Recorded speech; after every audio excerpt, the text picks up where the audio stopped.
Good morning વિદ્યાર્થી મિત્રો. આપણે ફર્મેન્ટેશન યુનિટ જે છે આપણો યુનિટ નંબર 4 એની અંદર આપણે ફર્મેન્ટેશનના બે પ્રોડક્શન જે છે એ કમ્પ્લીટ કર્યા. આપણે એક જે છે એ ઇથેનોલનું એબ્સોલ્યુટ આલ્કોહોલનું પ્રોડક્શન અને બીજું જે છે એ બ્યુટેનોલ એસિટોન ઇથેનોલ એબીઈ પ્રોડક્શન જેને કહેવાય છે. એબીઈ પ્રોડક્શન જે છે એ પણ આપણે કમ્પ્લીટ કર્યા. આજે એમાંથી એક નવી પ્રોડક્ટ જે છે એ છે ફર્મેન્ટેશન રિએક્શન જે છે એનાથી પણ આ પ્રોડક્ટ જે છે એ સિન્થેટિકલી પણ સેપરેટ આઉટ થાય છે અને ફર્મેન્ટેશન પ્રોસેસથી પણ સેપરેટ આઉટ થાય છે. But widely production is from fermentation reaction. Citric એસિડનું જે મોટાભાગનું પ્રોડક્શન જે છે એ ફર્મેન્ટેશન રિએક્શનથી ઇન્ડસ્ટ્રીયલ સ્કેલે આ પ્રોડ્યુસ કરવામાં આવે છે. બરોબર. તો પ્રોડક્ટ જે છે આપણી સાઇટ્રિક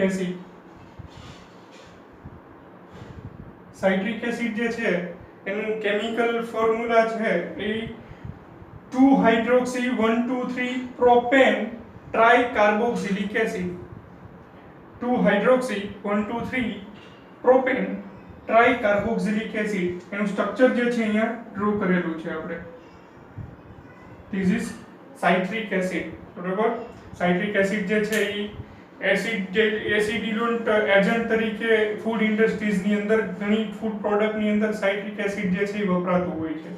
બરાબર.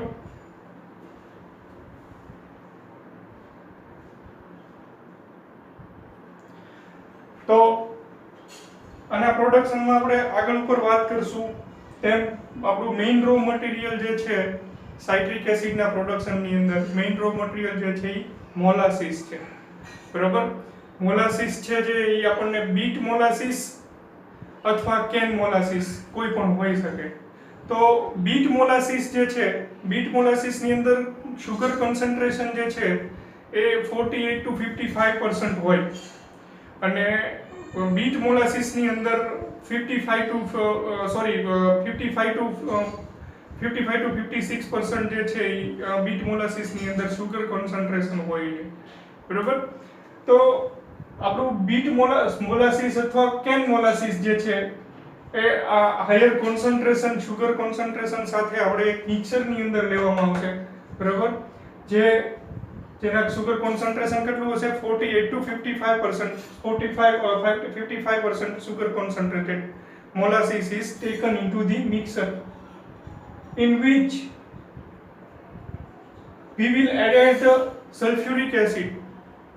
હવે આપણે જે મોલાસીસ મિક્સરની અંદર લીધું એને સ્ટરીલાઇઝ કરવા માટે આપણે મોલાસીસને મિક્સરની અંદર લીધું છે. તો મિક્સરની અંદર આપણે મોલાસીસને પહેલા સ્ટરીલાઇઝ કરશું ને પછી એનું ડાયલ્યુશન મારશું. કારણ કે આપણું મોલાસીસ જે છે એનું શુગર કોન્સન્ટ્રેશન જે છે એ હાઈ છે. બરોબર. તો આપણે શુગર કોન્સન્ટ્રેશન છે એ ડિક્રીઝ કરશું ડ્યુરિંગ સ્ટરીલાઇઝેશન પ્રોસેસ. તો આપણું જે મોલાસીસ જે છે આપણે મિક્સરની અંદર લઈ લીધું 48 થી 52% વાળું. એની અંદર આપણે એસિડ જે છે એ પીએચ મેન્ટેન કરવા માટે એડ કરશું. સ્ટરીલાઇઝેશન છે એ લાઈવ સ્ટીમથી આપણે સ્ટરીલાઇઝ કરશું. લાઈવ સ્ટીમ જે છે લાઈવ સ્ટીમ એ અંદર પર્જ કરશું આપણે મોલાસીસની અંદર. લાઈવ સ્ટીમથી at temperature particular under control condition we complete our sterilization process with the help of live steam during 1 hour. 1 કલાકની અંદર જે છે આપણું સ્ટરીલાઇઝેશન પ્રોસેસ પૂરી થઈ જશે. during 1 hour we can adjust the pH of 5.5 to 6.5 with the help of concentrated sulfuric acid. Sulphuric એસિડની મદદથી sterilisation process દરમિયાન આપણે એની pH જે છે એ 5.5 થી 6.5 જેટલી મેન્ટેન કરશું. હવે એ દરમિયાન આપણે એની અંદર ન્યુટ્રિયન્ટ જે છે એ એડ કરશું. મોલાસીસની અંદર ન્યુટ્રિયન્ટ કયા હશે? તો કે પોટેશિયમ અને ફોસ્ફરસ અને નાઇટ્રોજન જે છે એના સોલ્ટ. બરાબર. એના સોલ્ટ જે છે એ ન્યુટ્રિયન્ટ આપણે એડ કરતા રહેશું આની અંદર. હવે after completion of sterilization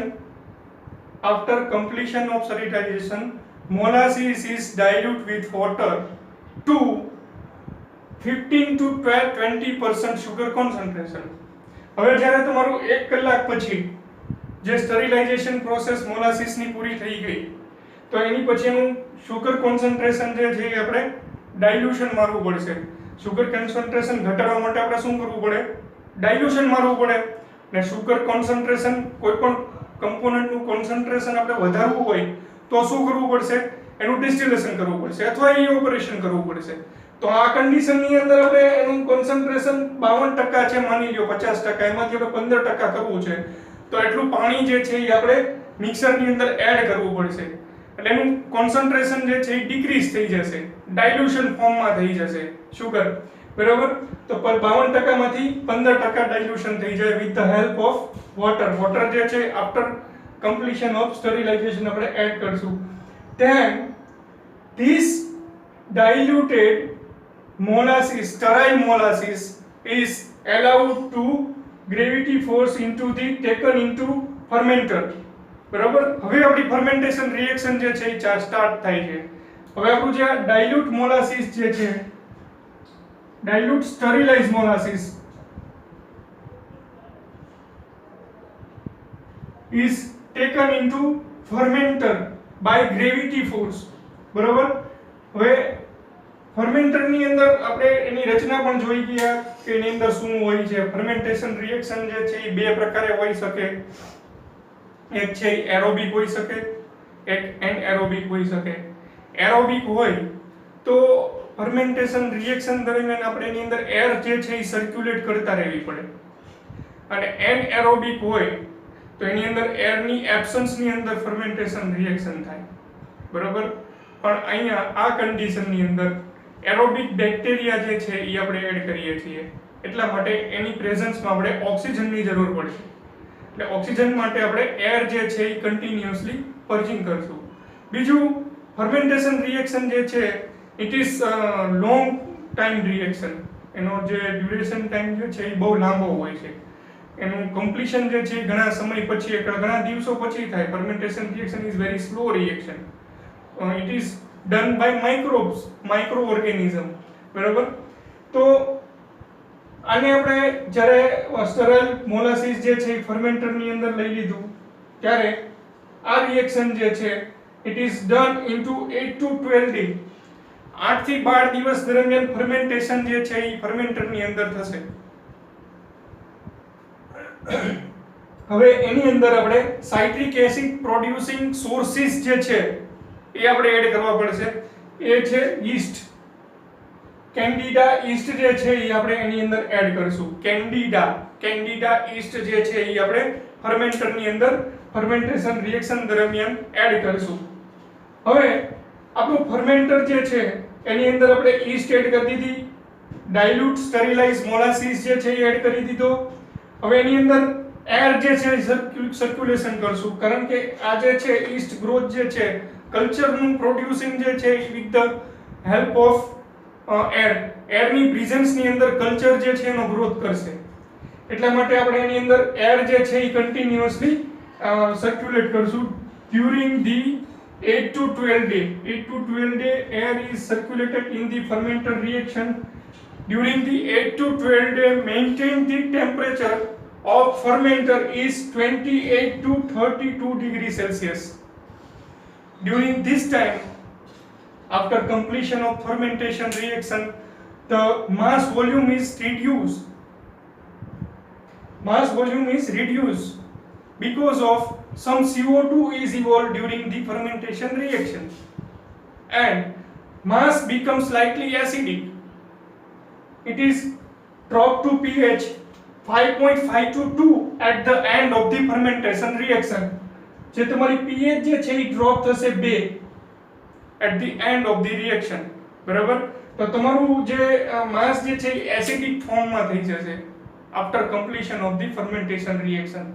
એક તો સ્ટરાઇલ મોલાસીસ ની અંદર એડ કરી દીધું. 8 થી 12 દિવસની આપણી ફર્મેન્ટેશન રિએક્શન છે. 8 થી 12 દિવસ દરમિયાન 28 થી 32 ડિગ્રી જે છે સેલ્સિયસ ટેમ્પરેચર જે છે આપણે મેન્ટેન કરશું. During the fermentation reaction our mass બરોબર, ફર્મેન્ટેડ માસ જે છે એનું વોલ્યુમ ડિક્રીઝ થશે ઇન ફર્મેન્ટર, કારણ કે ઇવોપરેશન જે છે થતું હશે ડ્યુરિંગ ફર્મેન્ટેશન રિએક્શન. CO2 અહીંયાથી ઇવોલ્વ થતો હશે, બરોબર. એટલે વોલ્યુમ તમારું ઇનિશિયલ લેવલે આટલું હોય તો જ્યારે રિએક્શન કમ્પ્લીટ થશે ત્યારે રિડ્યુસ થઈને આટલું થઈ જશે, વોલ્યુમ જે છે એ ડિક્રીઝ થઈ જશે, બરોબર. એટલે તમારું મોલાસિસ, તમારું જે ફર્મેન્ટેડ લિકર જે છે, બરોબર, એ ક્રૂડ ફર્મેન્ટેડ લિકરના ફોર્મમાં આપને મળશે. એક અગત્યનું આની અંદર પોઈન્ટ છે સાઇટ્રિક એસિડના પ્રોડક્શનની અંદર, during the fermentation reaction humidity of the fermenter of fermentation mass is maintained 40 to 60%, બરાબર. એનો જે હ્યુમિડિટી જે છે આપણે 40 થી 60% જે છે એ મેન્ટેન કરતા રહેશું with the help of air circulation, બરાબર. તો આપણો માસ જે છે એનો હ્યુમિડિટી 40 થી 60% જેટલી મેન્ટેન કરતા રહેશું. પછી એની pH ડ્રોપ થઈને કેટલી થશે? 2 થશે. આફ્ટર 12 ડે ટેમ્પરેચર જે છે થોડી ઇન્ક્રીઝ થશે. So after 12 day we can taken the crude fermented liquor, બરાબર. એની અંદર આપણું સાઇટ્રિક એસિડ જે છે એ હશે, સાઇટ્રિક એસિડ આની અંદર ડિઝોલ્વ ફોર્મમાં હશે. હવે તમારું ફર્મેન્ટેશન રિએક્શન જે છે એ કમ્પ્લીટ થઈ ગયું. 8 થી 12 દિવસ પછી pH ડ્રોપ થઈ ગઈ, વોલ્યુમ ડિક્રીઝ થઈ ગયું, અને ફર્મેન્ટેડ લિકર જે છે એને આપણે ક્રૂડ શબ્દ વાપર્યો. It is not pure, it is crude form. Crude fermented liquor is taken into settling tank because of during the citric acid production it carry oxalic and succinic impurity with citric acid production. આની સાથે oxalic અને સક્સિનિક એસિડની બે impurity જે છે એ આવતી હોય છે. તો આપણે સાઇટ્રિક એસિડ પ્રોડ્યુસ કરતા પહેલા આ ઇમ્પ્યુરિટી જે છે એને દૂર કરતી રહેવી પડશે, રાઈટ. તો આપણે ક્રૂડ ફર્મેન્ટેડ લિકર જે છે એને સેટલિંગ ટેન્કની અંદર લેવામાં આવશે after 12 day. It is stained for several hours. So higher weightage impurity જે છે it is down at the bottom of the settling tank, right. Some impurity is settled down after 5 to 6 hours or 1 day. So we can get clear liquid, clear fermented liquid after settling. આની અંદર શું થશે? તમારું crude fermented liquor જે છે એને સેટલિંગ ટેન્કની અંદર લેવામાં આવ્યું, જ્યાં આપણે માસને એક દિવસ અથવા 7 થી 8 કલાક એને સ્ટેન્ડ રહેવા દેશું. એટલે જે ઇમ્પ્યુરિટી જે છે, સોલિડ ઇમ્પ્યુરિટી જે છે એ સેટલ ડાઉન થશે ફર્મેન્ટરની અંદર. એને આપણે બોટમ વાલથી લઈ લેશું. It is known as sludge. Sludge is use into fertilizer. આનો ઉપયોગ ક્યાં હશે? ફર્ટિલાઇઝર ઇન્ડસ્ટ્રીઝની અંદર. એમાંથી ફર્ટિલાઇઝર જે છે એ આપણે બનાવી શકીએ. હવે જે અહીંયા તમારું સેપરેટ થઈ ગઈ higher impurity, its density is higher than our liquid, so we can get clear fermented liquid. It is decant from the settling tank. settling tank માંથી આપણે એને decant કરશું અને એને ચાર્જ કરશું precipitation and separation tank ની અંદર with agitation, બરાબર. તો જે તમારું ક્લિયર લિક્વિડ જે છે એને આપણે પ્રેસિપિટેશન ટેન્ક અને સેપરેશન ટેન્કની અંદર લેવામાં આવશે. તેની રચના કઈ રીતની હોય છે, એનું કન્સ્ટ્રક્શન કઈ રીતનું હોય છે? તો કે એની અંદર હાઈલી સ્ટર્ડ એજિટેટર જે છે ફિટ કરેલું હોય, કારણ કે આની અંદર બે વસ્તુ આપણે કરવાની હોય. જો સેપરેશન કરવાનું હોય, કોઈ પણ વસ્તુનું સેપરેશન કરવાનું હોય, તેનો આકાર જે છે આ રીતનો હોય, જે આપણે દેખાયો છે. આની સાથે આપણે પ્રેસિપિટેશન પણ કરવાનું છે, બરાબર. તો આ સેપરેટર છે અને આ જે છે પ્રેસિપિટેશન એન્ડ સેપરેશન ટેન્ક છે, ફિટેડ વિથ એજિટેટર. તો આપણું ક્લિયર લિક્વિડ જે છે આની અંદર આપણે લઈ લેશું અને એની અંદર ઓક્ઝેલિક એસિડની ઇમ્પ્યુરિટી જે છે એ સોલ્ટના ફોર્મમાં બહાર પાડશું. તો એ ઇમ્પ્યુરિટીને આપણે કોએગ્યુલેટ અથવા બહાર કઈ રીતે કાઢવી? તો કે એ લિક્વિડની અંદર આપણે લાઈમ જે છે hydrated lime, listen, to me very carefully, it is hydrated lime to coagulate the precipitation of calcium oxalate. બરાબર, હાઇડ્રેટેડ લાઇમ જે છે એ આપણે આની અંદર ચાર્જ કરશું at 80 to 90 degree Celsius. Reaction is take place to coagulate calcium oxalate impurity and it is filtered to remove calcium oxalate. Calcium oxalate જે આપણે એની અંદરથી દૂર કરશું. હવે ઓક્ઝેલિક એસિડ ઇમ્પ્યુરિટી છે એને દૂર કરવા માટે આપણે લાઇમ પાઇપરો લાઇમ જે છે અંદર એડ કરશું 80 થી 90 ડિગ્રી સેલ્સિયસ ટેમ્પરેચરે. એટલે કેલ્શિયમ ઓક્ઝેલેટ ઇમ્પ્યુરિટી જે છે એ આપણે સેપરેટ આઉટ કરશું, ફિલ્ટ્રેશન થી એને દૂર કરશું. બરાબર, હવે ઓક્ઝેલિક એસિડ જે છે એ અંદરથી દૂર થઈ ગયો સોલ્ટના ફોર્મમાં, તો આપણને જે મળ્યું આપણી કેક જે મળી આ ડાયલ્યુશન ફોર્મમાં હશે, ફિલ્ટર્ડ એમએલ ના ફોર્મમાં. તો આપણે ફિલ્ટર કર્યા પછી આપણને કેક મળી એ કેલ્શિયમ સાઇટ્રેટ ની મળશે, કારણ કે આપણે ઇટ ઇઝ ટ્રીટેડ વિથ લાઇમ. બરાબર, લાઇમ સાથે એની આપણે રિએક્શન કરાવી એટલે કેલ્શિયમ ઓક્ઝેલેટ અને કેલ્શિયમ સાઇટ્રેટ જે છે એ મળશે. કેલ્શિયમ ઓક્ઝેલેટ જે છે એ સોલ્યુબલ ફોર્મમાં હશે, ફિલ્ટ્રેશન દરમિયાન એને આપણે દૂર કરી નાખશું અને ફિલ્ટ્રેશનમાં જે કેક મળશે આપણને એ હશે કેલ્શિયમ સાઇટ્રેટ ની કેક હશે. બરાબર,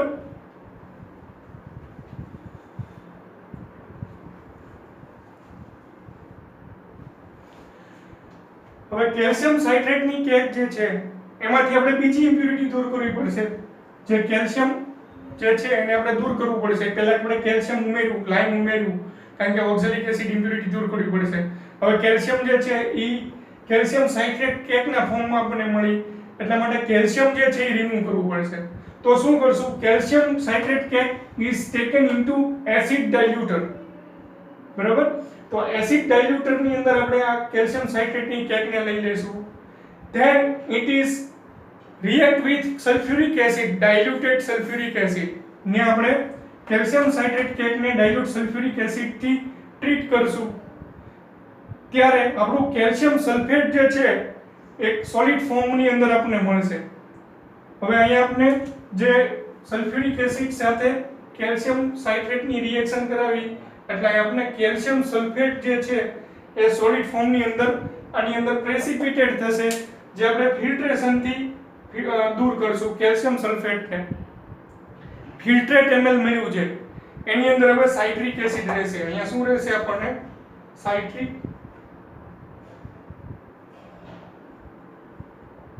સાઇટ્રિક એસિડ. બરાબર, હવે આની અંદર શું થશે, જે ફિલ્ટ્રેટ એમએલ મળ્યું એની અંદર સાઇટ્રિક એસિડ આપણને મળ્યો, but it is in diluted form. એનું પર્સન્ટેજ જે છે એ ઓછા હશે. તો શું કરવું પડશે, આપણે એને ઇવેપોરેટ કરવું પડશે, એનું કોન્સન્ટ્રેશન જે છે એ વધારવું પડશે આપણે. તો એને ઇવેપોરેશન કરી બીજું જે વોટર જે છે એક્સેસ વોટર એને આપણે અહીંયાથી દૂર કરશું. બરાબર, તો અહીંયા આપણું more concentrated mass is obtained after evaporation. More concentrated mass is taken into the purifier in which we can add some charcoal, some filtration media, right? So charcoal is highly absorbent. Charcoal શું કરશે કે તમારી હવે જે તમારું highly concentrated માસ જે છે જેની અંદર સાઇટ્રિક એસિડ છે એના પર્સન્ટેજ ઓલરેડી વધી ચૂક્યા છે, પણ એની અંદર કલર ઇમ્પ્યુરિટી છે, પછી કોઈ પણ પ્રકારની સ્મેલ હશે, એને દૂર કરવા માટે એને પ્યોરિફાઈ કરવું પડશે. પ્યોરિફાઈ શેમાંની અંદર કરશું આપણે, એને ચારકોલ સાથે એટ 70 to 80 ડિગ્રી સેલ્સિયસ. ચારકોલને આપણે એની અંદર માસની અંદર એડ કરશું, સ્ટરિંગ કરશું, એટલે ચારકોલ જે છે એ સારો એબ્સોર્બન્ટ છે. એટલે એ શું કરશે, જે કલર ઇમ્પ્યુરિટી જે છે એને એબ્સોર્બ કરશે અને ડીઓર્ડર કરશે, તમારે સાઇટ્રિક એસિડને ડીઓર્ડર કરશે. After purification we will get the white citric acid form. It is pure form, whatever color, we can get pure form of the citric acid. હવે આપણું જે ચારકોલ વાળું જે હાઈલી કોન્સન્ટ્રેટેડ માસ જે at 70 to 80 degree Celsius in purifier is filter કરશું એટલે અહીંયા micron filter જે છે એ માઇક્રોન ફિલ્ટર ક્લોથ ની અંદર તમારો ચારકોલ જે છે એ અહીંયા બહાર નીકળી જશે. ચારકોલ ને આપણે અલગ કાઢી લેશું અને clear colourless liquid is taken into crystallizer in which temperature is 75 to 15 degrees within 2 hours. ક્રિસ્ટલાઇઝેશન ની અંદર આફ્ટર સેપરેશન ઓફ ચારકોલ ને આપણે સેપરેટ કર્યા પછી જે તમારું ક્લિયર કલરલેસ લિક્વિડ જે છે કોન્સન્ટ્રેટેડ લિક્વિડ જે છે એને ક્રિસ્ટલાઇઝર ની અંદર લેવામાં આવશે. ક્રિસ્ટલાઇઝર ની અંદર લેશે ત્યારે એનું ટેમ્પરેચર 75 માંથી 15 ડિગ્રી ડિક્રીઝ કરવામાં આવશે. 15 ડિગ્રી એનું ટેમ્પરેચર ફાઇનલ ટેમ્પરેચર લેશું ત્યારે આપણે સાઇટ્રિક એસિડ ના ક્રિસ્ટલ જે છે એ ફોર્મ થશે. તો ક્રિસ્ટલાઇઝેશન ની અંદર 75 ડિગ્રી માંથી 15 ડિગ્રી જે છે ટેમ્પરેચર આપણે 2 કલાકની અંદર ડિક્રીઝ કરશું તો એના ગ્રેન્યુઅલ્સ અથવા ફાઇન પાર્ટિકલ જે છે આપણને મળે. તો સ્લરી જે બનશે આની એ સ્લરીને આપણે ફિલ્ટર કરશું it is with citric acid, બરાબર. એને સીએફ કરશું, એમએલ ને રીયુઝ કરશું, મધર લિકર ને રીયુઝ કરશું and citric acid crystals is dry in dryer and pack as citric acid, બરાબર. સાઇટ્રિક એસિડ ને આપણે પેક કરી લેશું. હવે સાઇટ્રિક એસિડ નો ઉપયોગ જે છે acidulant in food industries and in beverage product ની અંદર જે છે એ વપરાય છે. ફાર્માસ્યુટિકલ ઇન્ડસ્ટ્રીઝ ની અંદર પણ વપરાય છે. સોલ્યુબલ એસ્પિરિન પ્રિપરેશન ની અંદર સાઇટ્રિક એસિડ જે છે એ વપરાય છે. પછી ઘણા ફ્લેવરિંગ સોફ્ટ ડ્રિંક ની અંદર ફ્લેવર મટીરીયલ તરીકે પણ સાઇટ્રિક એસિડ જે છે એનો આપણે ઉપયોગ કરીએ છીએ.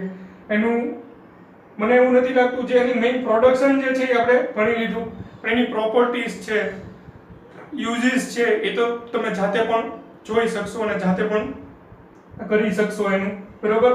તો આપણું જે બીજો આની અંદર ત્રીજું પ્રોડક્શન જે છે સાઇટ્રિક એસિડનું એ આ સાથે આપણે કમ્પ્લીટ કરીએ છીએ. એના uses, physical property, chemical property જે છે એ તમે જાતે કરી શકશો, બરોબર. કારણ કે આપણે FISO TY ની અંદર આની પ્રેક્ટિસ પાડેલી છે. એક તો આ મોટો પ્રશ્ન છે. મોટો પ્રશ્ન જે છે એ કઈ રીતે આપણે લખવો, તો કે પહેલા એનું યુનિટ ઓપરેશન લખશું, યુનિટ પ્રોસેસ લખશું, પછી એની ફ્લોશીટ ડાયાગ્રામ ડ્રો કરશું, બરોબર. બોર્ડ વર્ક સારું છે એટલે તમને દેખાતું તો હશે ડ્રોઈંગ, એટલે તમે ઈઝીલી આ ડ્રોઈંગ કરી શકશો. ફ્લોશીટ ડાયાગ્રામ જે છે એ આપણે ડ્રો કરશું, પછી એની પ્રોસેસ ડિસ્ક્રિપ્શન લખશું, એના યુઝિસ લખશું, ફિઝિકલ અને કેમિકલ પ્રોપર્ટી જે છે એ કમ્પ્લીટ કરી આપણો પ્રશ્ન જે છે એ કમ્પ્લીટલી આપણે આન્સર શીટની અંદર લખશું તો આપણને પૂરા માર્ક મળશે, બરાબર. તો આ સાથે આપણો પ્રશ્ન જે છે સાઇટ્રિક એસિડનો પૂરો થાય છે. આવતીકાલે આપણે લેક્ટિક એસિડનું પ્રોડક્શન જે છે એ ભણશું. Thank you.